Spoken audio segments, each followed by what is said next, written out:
دوستو، تاریخ میں فتح خیبر بھی بہت ہی سنہرا باب ہے، جس میں ایک طرف حیدر کرار شیر خدا جناب حضرت علی کرم اللہ وجہ الکریم ہے، جبکہ دوسری جانب کافر مرحب ہے جو تمام سرداروں کا سردار تھا۔ اور ناظرین، آپ کو بتاتا چلوں کہ مرحب بہت ہی مضبوط، مغرور اور قداور شخص تھا۔ اپنے اسی غرور اور تکبرانہ لہجے میں آواز دیتے ہوئے کہتا ہے کوئی شخص جو میرے مقابلے میں آئے؟ اور ادھر حضور اکرم صلی اللہ علیہ وسلم کے غلاموں کے ہاتھ میانوں پر مچلنے لگے۔ عین اسی وقت حضرت علی رضی اللہ تعالی عنہ نے حضور اکرم صلی اللہ علیہ وسلم سے اجازت طلب کی، تو حضور اکرم صلی اللہ علیہ وسلم نے حضرت علی کے کاندھے پر ہاتھ رکھا اور کہا، علی ابھی نہیں۔ مرحب نے پھر للکارتے ہوئے کہا، کوئی ہے تو میرے سامنے آئے۔ تو اس بار شیر خدا حیدر کرار تڑپے اور کہا، حضور اجازت ہو، تو آپ نے پھر بٹھا دیا۔ جب تیسری بار مرحب نے للکارتے ہوئے کہا تو حضور اکرم صلی اللہ علیہ وسلم نے خود حضرت علی کو دستار باندھی۔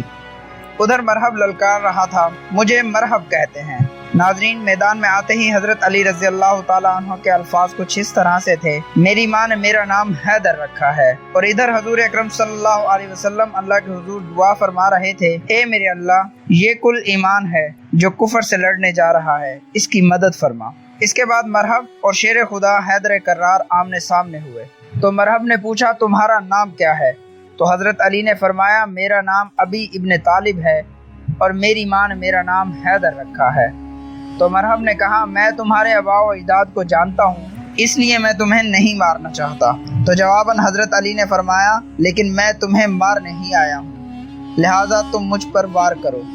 اس کے بعد مرحب نے حضرت علی پر 3 وار کیے، جنہیں حضرت علی نے اپنی ڈھال سے روک لیا۔ اس کے بعد جب آپ نے اپنے نام کے مطابق یعنی کہ حیدر کرار، ناظرین کرار کہا جاتا ہے پلٹ کے وار کرنے والے کو، جب شیر خدا حیدر کرار جناب حضرت علی رضی اللہ تعالیٰ عنہ نے وار کیا تو میں نثار جاؤں حضرت علی رضی اللہ تعالیٰ عنہ کے وار پر، جس نے مرحب کو 2 ٹکڑوں میں بانٹ دیا۔ سبحان اللہ۔ ناظرین، لڑائی کے اس منظر میں عرب کے صحرا کی گرد اٹھ رہی تھی تو دیکھنے والے دیکھ نہیں پا رہے تھے کون جیتا اور کون ہارا۔ ایک طرف مرحب کے چاہنے والے کہہ رہے تھے علی گئے، جبکہ دوسری جانب صحابہ کرام رضی اللہ تعالیٰ عنہ فرما رہے تھے کہ مرحب کا قصہ ختم، کہ اچانک نعرہ تکبیر بلند ہوا، اللہ اکبر۔ تو حضور اکرم صلی اللہ علیہ وسلم نے صحابہ کو مبارکباد دی اور فرمایا، علی نے اسلام کے دشمن مرحب کو مار گرایا ہے۔ صحابہ نے حضور اکرم صلی اللہ علیہ وسلم سے پوچھا، یا رسول اللہ، آپ کو کیسے خبر ہوئی؟ تو آپ نے فرمایا، علی جب اپنے دشمن پر تکبیر پڑھ لے تو پھر دشمن میں یہ طاقت باقی نہیں بچتی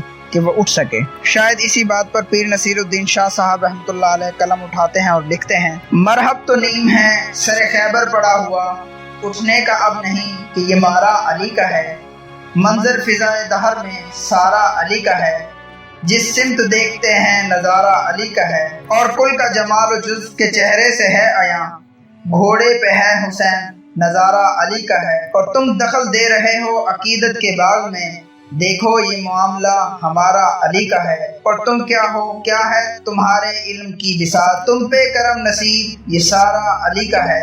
اور حضرت اقبال کچھ یوں لکھتے ہیں، تو ہی کہہ دے کہ اکھاڑا در خیبر کس نے، شہر جو کیسر کا تھا اس کو سر کیا کس نے، توڑے مخلوق خداوندوں کے پیکر کس نے، کاٹ کر رکھ دیے کفار کے لشکر کس نے ٹھنڈا کیا آتش کدہ ایراں کو، کس نے پھر زندہ کیا تذکرہ یزداں کو، اور کس کی ہیبت سے صنم سہمے ہوئے رہتے تھے، منہ کے بل گر کے اور هو اللہ احد کہتے تھے، اور تم ہی کہہ دو میرے کعبہ کو جبینوں سے بسایا کس نے، میرے قرآن کو سینے سے لگایا کس نے، بنی نوح انسان کو غلامی سے چھڑایا کس نے، تھے تو وہ آبا تمہارے ہی مگر تم کیا ہو، ہاتھ پر ہاتھ دھرے منتظر فردا ہو۔ ناظرین کرام، اللہ رب الکریم سے دعا ہے کہ اللہ امت مسلمہ کے ہر جوان کو وہ ایمان کی حرارت اور شجاعت نصیب فرمائے جو حضرت علی کرم اللہ وجہ الکریم ہمارے لیے راستہ حق چھوڑ گئے ہیں۔